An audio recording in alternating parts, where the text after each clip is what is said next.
I would like to pay respect to the elders of the Wadamadagal clan of the Darug Nation, past, present, and future. I would also like to extend that respect to all Aboriginal and Torres Strait Islander people viewing this presentation. I'd like to thank my supervisors and Wollongomaru tutor who voluntarily offered their time and assistance to help me bring this project to completion.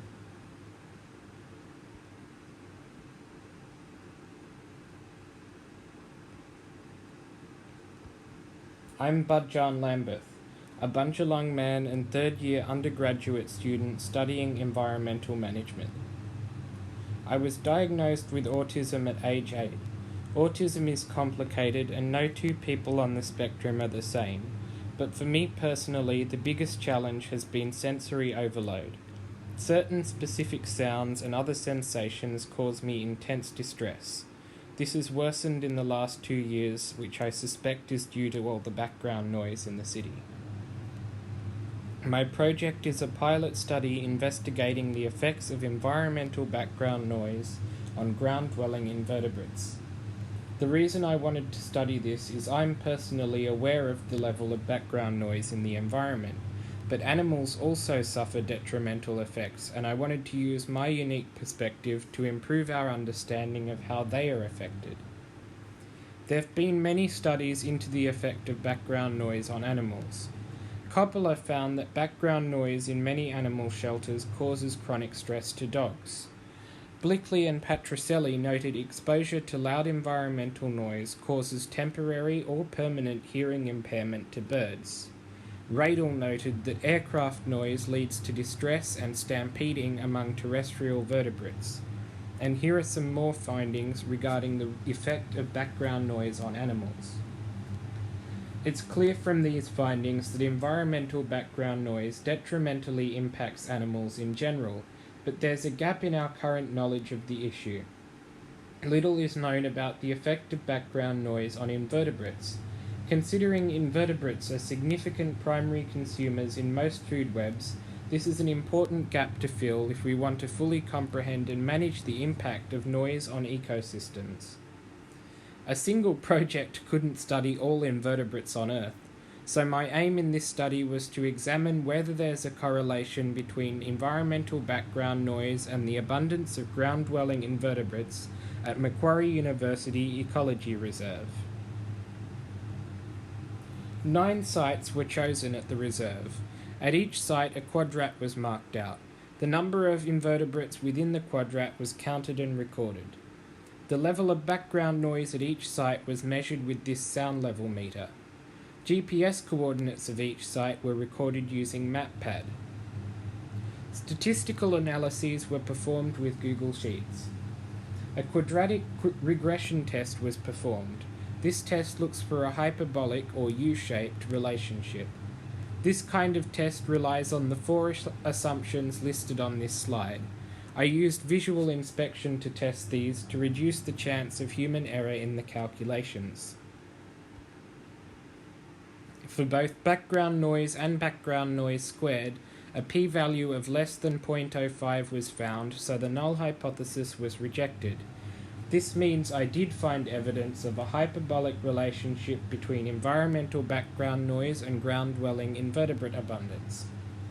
Ants showed a completely different pattern of distribution to all the other ground-dwelling invertebrates. Their abundance varied randomly across sites and did not correlate with noise level. Only when ants were removed from the data was a trend visible. I'd like to advise caution in interpreting these results. This study only found correlation, and correlation does not equal causation. These results are important to future research. The evidence of a correlation between environmental background noise and ground-dwelling invertebrate abundance in this case hints there may well be other cases where background noise relates with invertebrate abundance, which are just waiting to be discovered. Also, the unusual nature of this correlation, hyperbolic rather than linear, and the fact that it didn't appear for ants but did appear for other taxa, both raise questions for future research to investigate. Given the critical role invertebrates play in most ecosystems, This research will provide essential information to conservationists, allowing more successful biodiversity outcomes. This is crucial given the alarming decline in invertebrate biodiversity highlighted by Eisenhauer 2019. Overall, the project was a success. At least I think it was. I'll find out when I get my grades for the semester. One of the biggest challenges I overcame in this project was time management. I've struggled to get work done the last several months due to chronic fatigue, but I managed to get into a rhythm of having caffeine just often enough not to build up tolerance, and used these days when I had caffeine to get work done. Project management was also a success. I planned out what needed to happen in what order and who I needed to update or ask advice from at each step of the process. A number of unexpected circumstances arose during the project, but I was able to adapt the project around them. I'd originally intended to perform the analysis on each class of invertebrates separately, but didn't find as many invertebrates as I hoped, so I had to group most of them together into the awkward but workable category of non-Hymenoptera ground-dwelling invertebrates.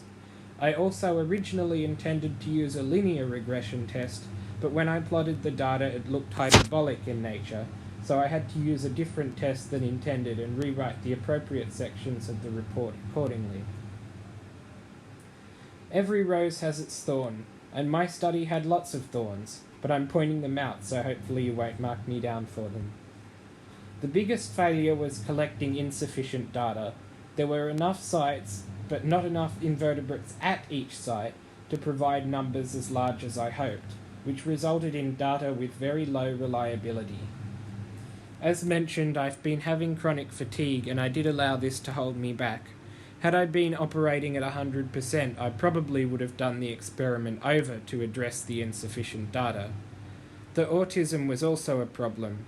If I were working in a group, I could have shared the workload, but I couldn't work in a group because my severe sensitivity to sound the last couple years has made group work too difficult an experience. My phobia of flying stinging insects was also a problem. I know it's irrational, but when the march fly started following me around and I couldn't shake it off, I panicked and went into fight or flight mode. Because of this, I only got one measurement of each site when I'd wanted to get multiple.